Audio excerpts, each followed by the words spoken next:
Hello అండి, welcome back to our channel. ఎలా ఉన్నారు అందరూ? ఈరోజు రోటి పచ్చడి చేద్దాం. చాలా బాగుంటుంది. అంటే నోటికి ఏం తినాలనిపించినప్పుడు ఇలా చేసుకొని తిన్నారంటే వేడి వేడి రైస్లో చాలా బాగుంటుంది. అంటే మన నాలుక చప్పబడిపోయినప్పుడు, అంటే హెల్త్ బాగాలేనప్పుడు ఏం తినాలనిపించదు కదా, అలాంటప్పుడు ఇలా చేసుకొని వేడి వేడి రైస్ చేసుకొని తింటే చాలా బాగుంటుంది. మీరు కూడా ఒకసారి ట్రై చేయండి. చాలా సింపుల్గా, టేస్ట్ మాత్రం అదిరిపోద్ది.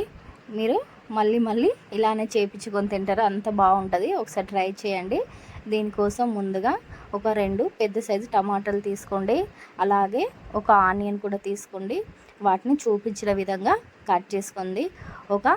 అంటే స్పైసీకి తగ్గట్టు ఒక 5-6 పచ్చిమిర్చి కూడా తీసుకోండి. కొన్ని వెల్లుల్లి రెబ్బలు కూడా తీసుకోండి. అలాగే కాస్తంత కొత్తిమీర, కొంచెం అంటే ఎండుమిర్చి కూడా తీసుకోండి. దీంతో పాటు కాస్తంత శనగపప్పు, అలాగే జీలకర్ర తీసుకోండి. స్టవ్ వెలిగించి ఒక కంచుడు పెట్టుకొని కాస్తంత ఆయిల్ పోసి, ఆయిల్ బాగా హీట్ కాకముందే మనం కట్ చేసి పెట్టుకున్న టమాటా ముక్కలు, ఉల్లిగడ్డ, అలాగే ఇవి కాస్తంత ఫ్రై కాగానే పచ్చిమిర్చి ముక్కలు, వీటితో పాటు ఎండుమిర్చి, అలాగే ఎల్లిపాయలు, కొత్తిమీర, జీలకర్ర ఇవన్నీ వేసుకున్న తర్వాత, అంటే ఒక సైడు మగ్గిన తర్వాతనే ఇంకొక సైడు తిప్పుకోండి. చాలా సింపుల్ వేలో చేసుకోవచ్చు. చాలా ఈజీగా ఉంటుంది. టేస్ట్ మాత్రం అదిరిపోద్ది. ఒకసారి ట్రై చేయండి మీరు.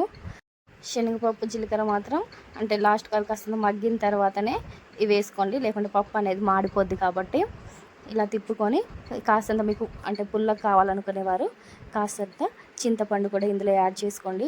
మీరు ఫస్ట్ టైం కనుక మీరు నా ఛానల్ చూస్తే ప్లీజ్ నా ఛానల్ని సబ్స్క్రైబ్ చేయండి. అలాగే లైక్ చేయండి, షేర్ చేయండి, కామెంట్ చేయండి.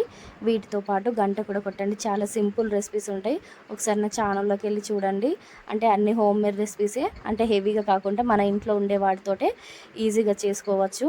చాలా సింపుల్గా 2 సైడ్స్ కాలిన తర్వాత రోట్లో రోలు ఉంటే రోలు, లేదా మిక్సీలో వేసుకోండి.